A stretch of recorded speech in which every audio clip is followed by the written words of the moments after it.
This is Pet Life Radio. Let's talk pets.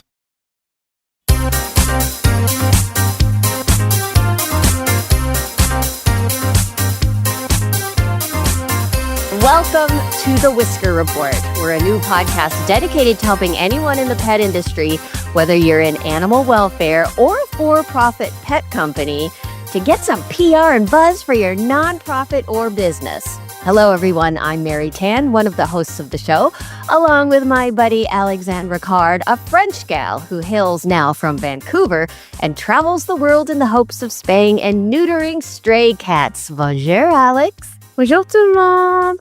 Today is an episode very close to my heart, and we have really great guests. But first of all, let me introduce you to Mark Winter of Pet Life Radio, who's the man who gets us to you each and every week. Hey Mark, how are you? I'm good in our 82-degree weather while you guys are freezing up north. Not jealous at all. Yes, well, you guys have nothing to complain about because it's like 11 degrees here, something insane. But of course, we're Fahrenheit, and then you guys and our guests are Celsius. So, I don't know why the U.S. is the only one to use this weather system. You just like to be different. Yes, I would definitely agree that many Americans like to be different. Hey, Mark, what kind of shows do you have coming up on the network? A lot of holiday shows coming up. People are doing gifts for pets and fun things to do for pets and all kinds of presents for pets. So that's what we got going on, a lot of shows. That's so cool. Well, you got to tune in, go on the Pet Life Radio Network website, and you can see all the other podcasts. I mean, Mark, there's how many of them you have on there? 80? 100? Right now we have 83 podcasts on Pet Life Radio. On one of our shows on Oh Behave with Arden Moore, we just had Marianne Leone on, who was in The Sopranos. Oh, wow. She was on with her husband, Chris Cooper, who you've seen in a lot of movies and TV shows. That was fun. That's so cool. You never know who's going to show up here. Yeah, I know. So like and subscribe, everybody. Or wait, no, that's YouTube. Sorry. You can like and subscribe here, too. You need to subscribe and then, give us a comment or two because that helps us in the world of algorithms. So, but anyways, we're so honored to be part of the Pet Life Radio Network, and you can do PR for yourself. And Alex, Mark, and I are going to show you each and every week. So this week we're going full Vancouver, and I'm so excited to have two incredible women on our show. They're the two women behind VOKRA. VOKRA is one of the most famous cat rescues in Vancouver, and it stands for Vancouver Orphan Kitten Rescue Association. I met Karen and Maria a couple of weeks ago when I sent them a message to learn more about their TNR efforts, because as you all know, that's what I'm passionate about. So Maria and Karen, thank you so much for being on our show. Thank you for taking the time to come and talk to us. Thank you. Can you tell me a bit more how you started VOKRA and who are you? Well, I can start with that. Vancouver Orphan Kitten Rescue was founded in the year 2000 to address the homeless population of stray and feral cats. Trap, neuter, return in the Vancouver area, which is Vancouver, BC, Canada. And since then, we've also expanded to other municipalities, Burnaby, Surrey, within close proximity to us, and rescuing the homeless stray cats and fixing the ferals so that their population stops. So virtually, VOKRA in 25 years has virtually reduced feral cats to just a handful in Vancouver and Burnaby. That's incredible. Wow. Yeah. That's incredible. Congratulations. Oh, yeah, it was a lot of hard work. It was a lot of work. But then again, we both, Karen will explain in a minute, that both of us, Karen and myself, volunteered for the local shelter in Vancouver, which is the SPCA, 10 years before we started VOKRA. And Karen, being a doula, was my major bottle feeder And I worked in the hospital, SPCA hospital, with their foster program, expanding it and making it solid for them. Man, I saw a lot of orphan kittens come in. There were never enough foster homes. Many of them were euthanized. The moms and kittens went to the shelter. They would get sick with disease. It was very heartbreaking. And we one day just sat in my car and thought, why don't we start our own kitten rescue? So that's why How it's hard called. can it be? How hard can it be, really? So we originally started with newborn kittens that were found outside that needed bottle feeding, which was our specialty, and then stray kittens and moms. So we initially started as a kitten rescue. Many of these kittens were taken to local shelters, died because of disease transmission. So we set up a network of foster homes to keep them safe and disease-free. And that was so important. Karen can explain more about that. And then adopted them into loving homes. That was the first year. I think we took in about 250 or so.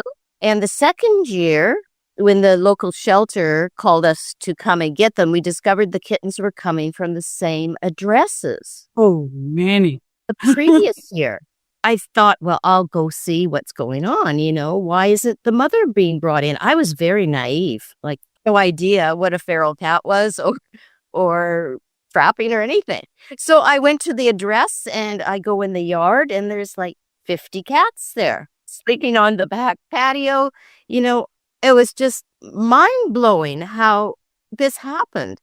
And I found out that the mothers were never brought in, or none of them were spayed and neutered because they were born outside, had no socialization, and therefore you couldn't pick them up and put them in a carrier and take them to the local shelter, which was that shelter's mandate. You had to bring a cat to them.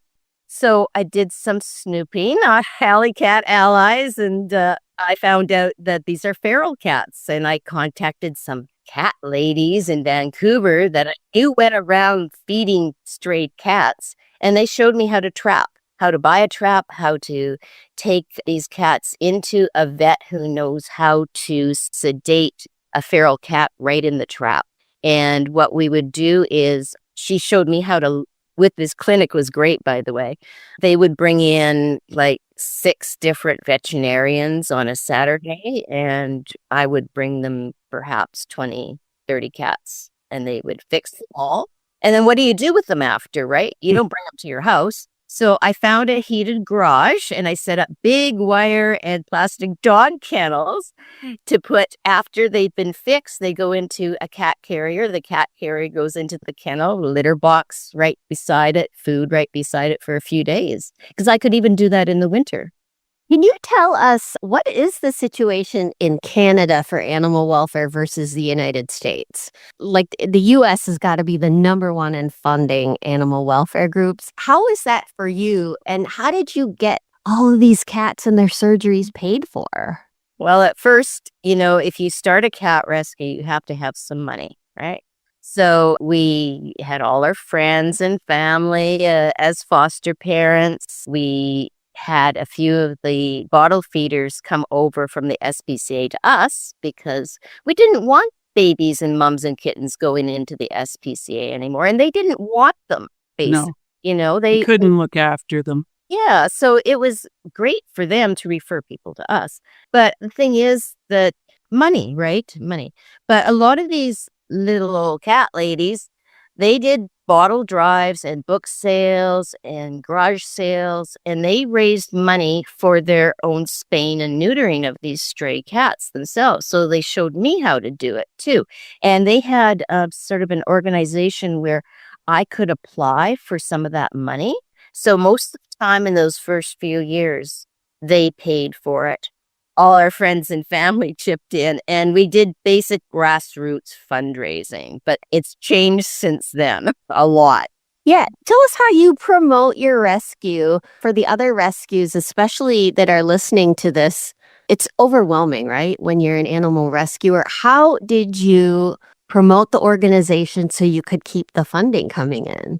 We got onto Facebook early because we could connect with other groups, and it really helped because if we were having a fundraiser, we would put it up and people would support us. We did a lot of begging. We had wonderful that just supported us like mad and let us carry an amount for a bit because they trusted us, and we always paid up our bills. So that was important to do every couple of months, catch up.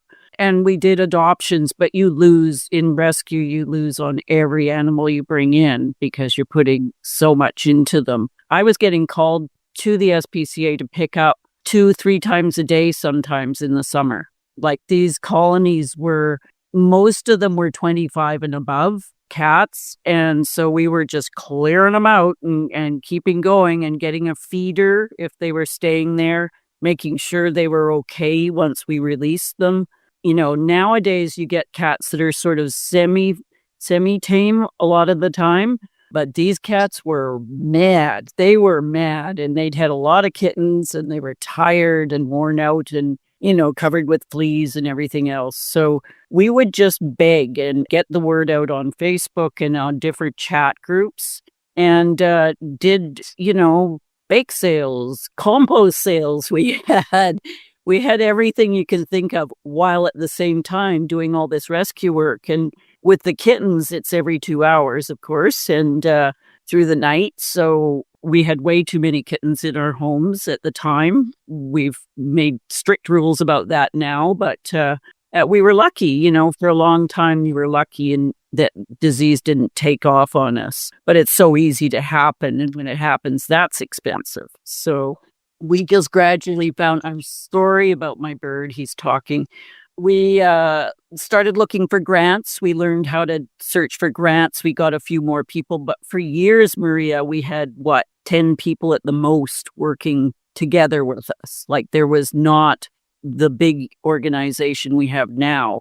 We have kept many of our fosters from the beginning. We have fosters that have been with us for 15 years. And it's so great to see them, and to still keep going with the fosters and knowing what they're like with the foster kittens and cats. So it's masses of now. I think the main thing was getting out into the community, Mary, is when there would be an event in Vancouver, like Canada Day down at Granville Island. And I mean, hundreds of people would come to that event.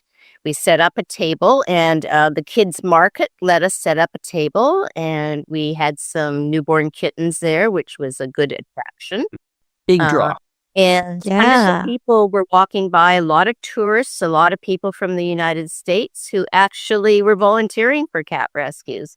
So we had a donation jar, but these events were so important to give our brochures out, to ask for foster homes, to ask for volunteers, that's where we got the majority of our supporters. So it was really like you went to a lot of community events as well? Oh, yes, absolutely. And then using the media, the news media, we would put out press releases. We would have them come and film, interview us all the time. We'd send out press releases about the situation. So our message was getting out there about spaying and neutering. Our message was getting out there to the public. If you find a stray cat or if you're feeding stray cats, please call us. All right. You know what? We have to take a quick break. But when we come back, Alex and I are going to talk to Karen and Maria more about how they get the word out. And it's so amazing that you guys send out press releases, because that's the way to do it. We'll be right back.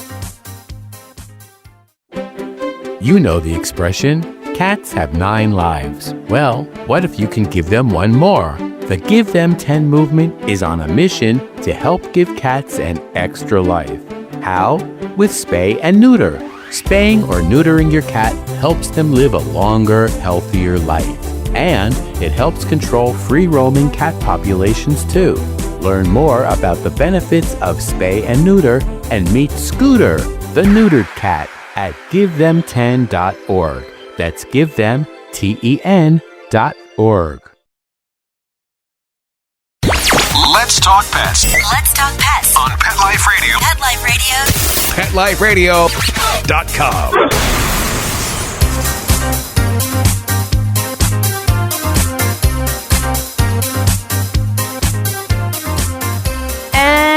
back with Karen and Maria, the two founders of VOKRA. So you guys said you were sending out press releases. How did you learn that? Do you guys have any education in PR or marketing? No, we had nothing. I did have a friend who was a journalist. Oh, Kimberly. right. Okay. Yes, we did have her. And she showed me how to do it. You just look up each media, like if it's your local TV station or radio stations, you look up their emails or their phone numbers and you tell them about you in about a paragraph is what they need to know. What you do, what your results are, how you're helping the cats, how you're helping the community, and send some pictures and video along with it. And they got back to us right away and they were very keen on doing it. At that time, we also had newspapers, and newspapers aren't common anymore. You know, no one gets a newspaper, but there still are some community newspapers. And that was really important to get them on board because these community newspapers were delivered to people's homes. So they may not have seen you on TV or don't have Facebook or internet, and they would see us, or we would take an ad out in them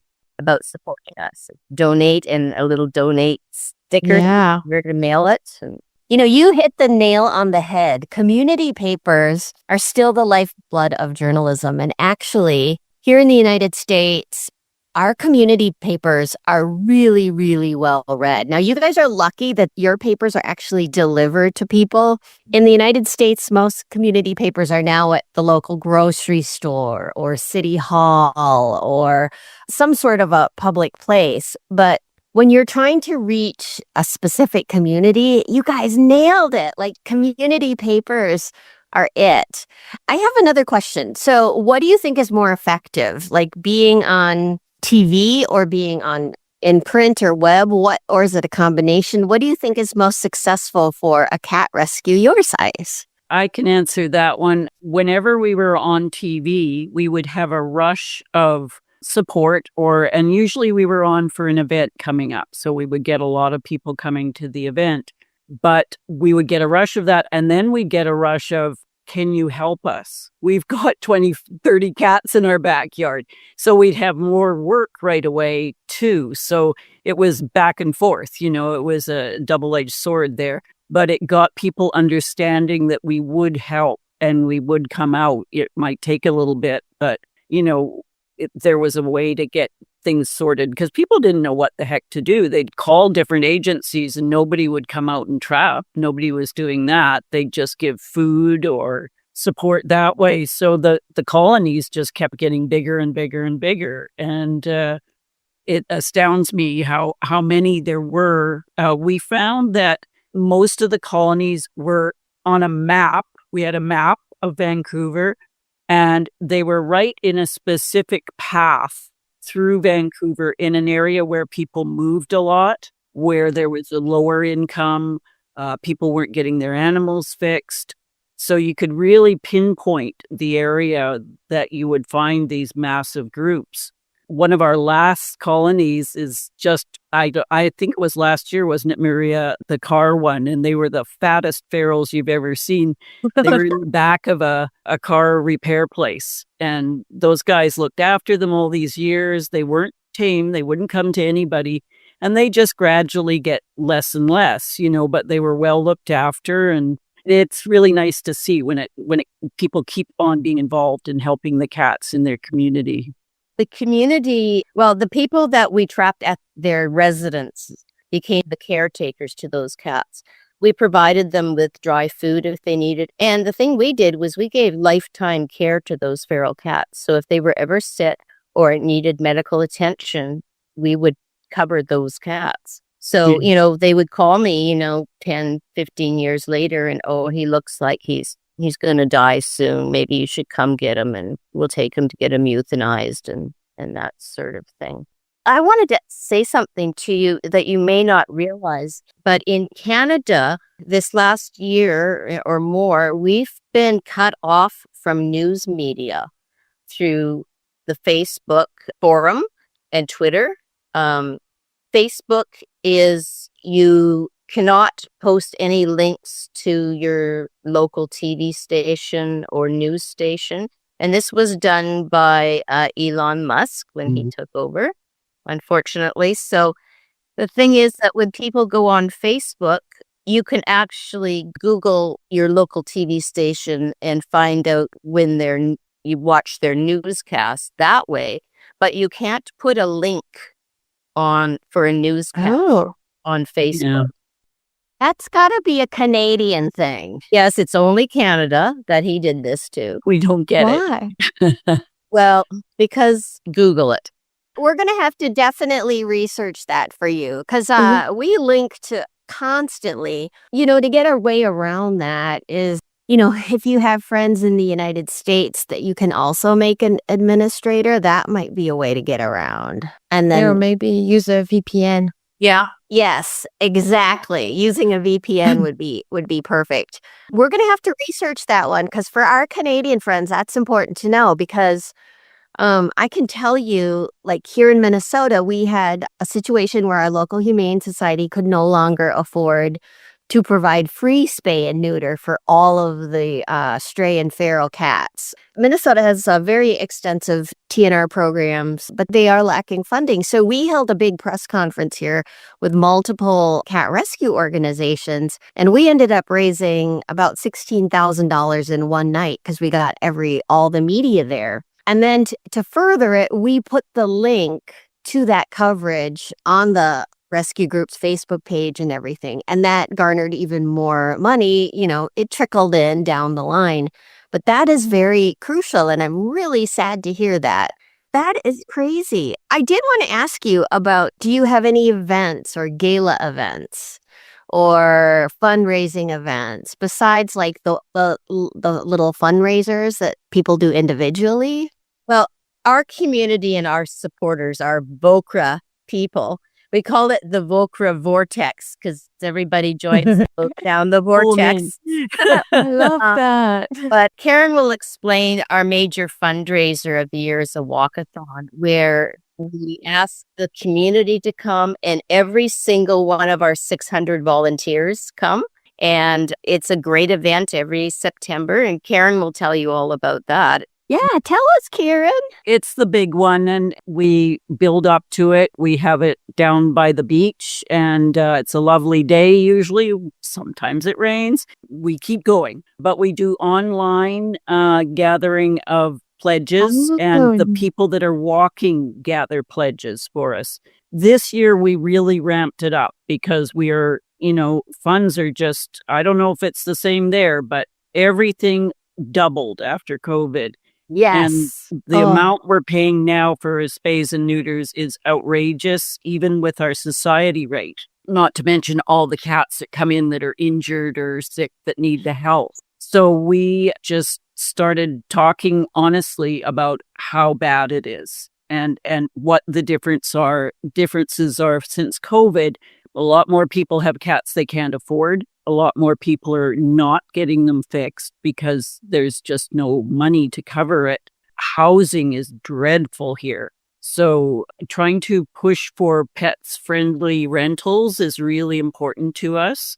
All the things added up to make it just a horrible year for us, and we're way down in our donations. So when we had the walk this year, we kind of doubled what we usually make. So it was really great. It caught us up, but it covers maybe 2 months of veterinary costs. We're looking at $70,000 a month for veterinary costs, and it kills you.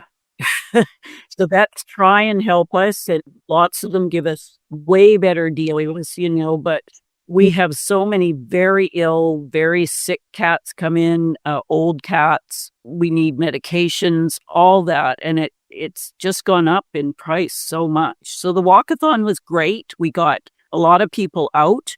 We made a lot of money, but we had to say to people, yes, we've made a lot of money, but here's how long it will last. This is what it's covering. I think that is a great news story. It's important. You should be putting out a press release to your local media and tell them about the ramifications of what will happen if you don't get more funding. You will see. So I'm a former crime reporter, so my head kind of goes that way. So it's always like, if it bleeds, it leads. If you're dead, I'm live.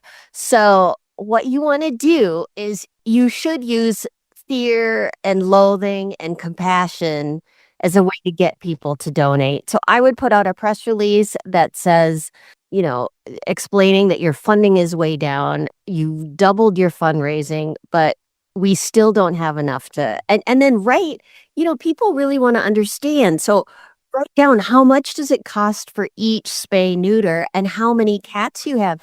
And then talk about this is where you should get them is like, you're going to see more cats on the streets. Yeah. It's going to be worse if they don't Exactly. support and keep us going. We got a cat in the other day that's going to cost us thousands. And it was injured by a troubled owner. And it's heartbreaking. I went up to visit it and it's heartbreaking. This person just lost it. And this is going to be a huge vet cost. Now, we can't, of course, name the person. It's a problem. But, we can show those x-rays and that leg is, the legs are broken because of this, badly broken. We've stopped being, and that's what we say to all our new media people is no more cute kittens. And, you show them once in a while. But what you show is what we're actually faced with and how hard it is for us. We keep a brave face, but those of us that are seeing the cats as they come in or the situation they're in when they get trapped, it gets to you.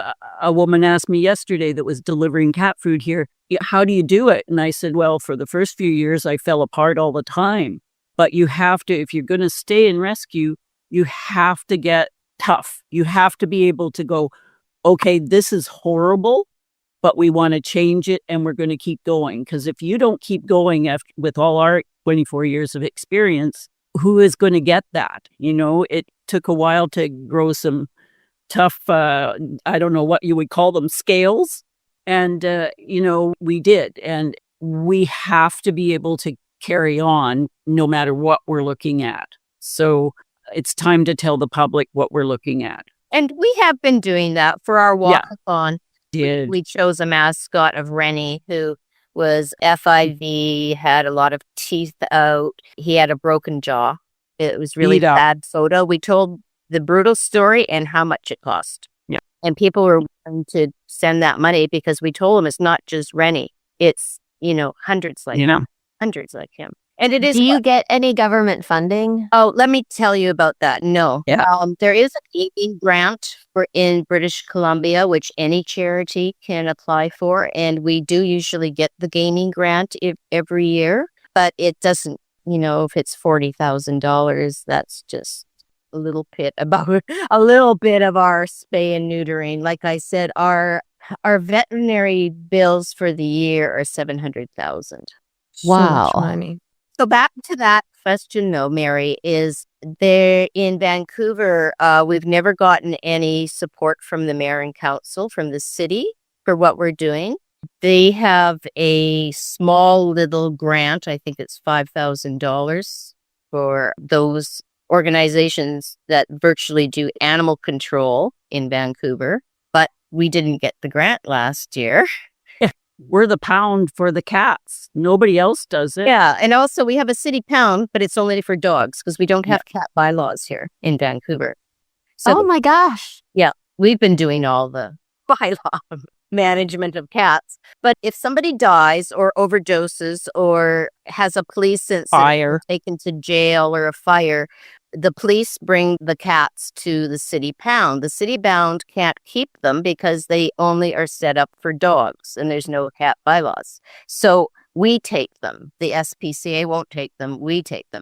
So I'm really upset with my mayor and council. So what I've done is I've taken all our statistics from Vancouver only because I'm going to the Vancouver mayor and council. So I've got the stray statistics. And I figured out it's $375 for each cat that comes into us to fix it, vaccinate, deflea, deworm. Now, that doesn't cover the cost of the food. It doesn't cover the cost of dental work, which most of them need. They have rotten teeth. the injuries, the horrific abscesses, broken bones, blah, blah, blah, that cat's ending up more like 3,000, but it's 375. And I added up the actual number of just strays in Vancouver that we took up from January to now. And they owe us $50,000. So we're writing a letter saying, we are virtually doing animal control for you. We require $50,000 a year for our veterinary bills for these 100 and some cats, right? So we'll see how that goes. What you could do is do a grassroots campaign where you are targeting your elected leaders. And I don't know if you've met with each individual person. It's much easier to get what you want when you meet with your representatives individually. That's right. And our provincial MLAs. Yeah. Mary, I have a question PR-wise as well, because as Karen mentioned, Vancouver pet policy for finding housing is really bad. So many buildings are, anti-pets. So when you have a cat or dog and you want to find a house, sometimes you end up giving up the pet because you can't find the housing. Is there anything VOKRA, as the Men Cat Rescue in Vancouver, can do to try to, push the government to change the law PR-wise? Because you worked in government as well. So do you have any tips on that? Yeah, absolutely. Is you also want to work with the homeless advocates? Yes. There's a lot of homeless advocates. So now there is a national conference here in the United States that I would suggest you call it. It's called My Dog is Home. It's a conference of government advocates as well as animal welfare folks. It's a lot of government officials, and they come together and brainstorm different ideas to solve this housing issue. Because here in the United States, a lot of, especially here in Minnesota, most of the animals that we get locally are because somebody couldn't keep it in the housing. The apartment didn't allow it. And so they've really also worked with the rental communities and the rental advocates to explain the situation. And, I'm a firm believer that, it also takes responsible pet ownership. But a lot of the problems that they're quoting, it happens with little children too, right? The noise and everything. And so I think you've got to get out of the animal welfare space and team up with your housing advocates, your racial justice advocates, because you're all coming from the same, because a lot of the people that lose their homes are the ones, who they tend to be the under-resourced folks, the people that don't have a lot and they don't have a lot to work with. It's heartbreaking this year. Yes. How many, I do the info line, so I get all the begging, pleading, crying emails and phone calls, and the things that are happening to people in this city are just outrageous, and they won't go into care or they won't get away from an abusive situation because of the animals. We always take our own VOKRA cats back, but we can't take every cat. So what we're doing a lot in the last 2 years is working with the other rescues. We take certain things and they know that and look after them. They take different ones, and I spend a lot of my days just trying to reach out to other groups and say, look, there's this lady, she's being kicked out of her housing and she has a 14-year-old cat that she loves. And it's just, oh my God, the tears that come in the door when we can't find a place for the cat. It's so heartbreaking. It's just wrong. This is this person's life and they have to give it up in order to have a roof over their head. And that's wrong. Vancouver is a big mess with housing, really big mess. And Vancouver's one of the wealthiest communities in the world, right? That's sort of a misnomer because it's not the wealthiest. There are some very wealthy people here, but the majority are middle class, working, and poverty, actually. In the last few years, the housing prices have risen so high that now a one-bedroom apartment is $1 million. Oh my gosh. Apartment is $1 million. I bet it doesn't even count the pet fee that they would charge. So, and then the pet deposit is half of your deposit. But the rent a one bedroom is around $3,000 per month. Nobody can afford it when welfare is, $1,000 a month. That's amazing. Nobody can Our afford it. So many community people are outreach is becoming huge. homeless. Many people have moved into these subsidized housing, but it's not really a nice subsidized housing apartment building. It's a one room called single room occupancy on what some people call Skid Row. And it's just awful, awful. So a lot of people are giving up their pets because the landlords want more money. And every year those rents are jumping. He wants more money, so he's going to renovate them. He's going to do renovations, so he evicts them, and then they can't find a place to afford. Well, once again, those are the stories you need to tell the media. It's in the media every day about the homeless situation and this very story, but the government really isn't doing anything about it. They're building all these, the province is building all these apartment buildings. They're not building them. They're allowing these apartment buildings to be built, 20 stories or so. But those apartments are going to go for $1 million a year. To buy. So the lower income and the middle class working person Doesn't do a thing. Can't Yeah. afford one. Right. And Right. Well, yeah, in Ontario, it's the law that you can have a pet in your rental. Here, it is not the law. The SPCA province-wide has been trying to get it legalized for landlords can't refuse a pet. But we have a very strong landlord lobby here who's not allowing it. And our premier of our province is not taking this on, although, we've just been beating it. right. They just won't do it. Well, we are almost out of time. I hate to cut you off. There's so much more to talk about. And, this is just heartbreaking. And I know what VOKRA is going through. Many other rescues are going through. I do think, the U.S. has a good system. The U.S. is not flawless, though. And I bet I'm going to get mail from other cat rescuers who say, it's terrible. But, we really sympathize with everybody out there. And Alex, do you have any final thoughts? Well, we should fight the government for the pet policies. So if you guys need help, I'm here because I've got a cat and I live in a non-pet friendly building. So I'm illegal right now. Uh-oh. Yes. And Alex, you commented how difficult it was for you to find a place to live in Vancouver. Yeah, and that's how I ended up being in a non-pet friendly building because there was none that were available for Tzatziki and I. So we had to make a choice, and it was to try to not get caught. And, I'm touching wood, I'm touching everything. But yeah, we need to change that. So if you guys need help, Mary and I are here. And if we can help you in any way, we will.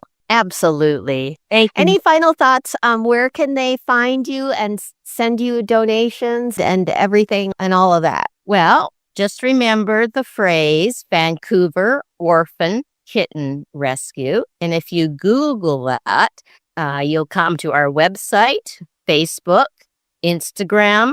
We have our own personal pages too. Alexin is one of my Facebook friends. We have what's in Canada, what's called Giving Tuesday. And all the rescues put up their fantastic video pleading for money with our sad stories. So that's going to come out on Tuesday. All right. We wish you so much luck and keep doing what you're doing. We know it's hard work. We know it's really depressing at times, but you're changing the world for these cats and the people who love them too. And so we really, really appreciate and salute you for what you do. Thank you so much for your support. And we'll hit you up on any ideas you have. Absolutely. Well, speaking of that, that's a wrap for this show. We're so excited to be doing this for all of you out there who are just pounding the pavement trying to get publicity for either your rescue or your pet business. If you have a question you want us to answer, reach out to us on Instagram or Facebook under the Whisker Report, and we're going to try to answer it in a future podcast episode. So as we always say, Bark loud and purr smart. See you later, everyone. Let's Talk Pets every week on demand, only on PetLifeRadio.com.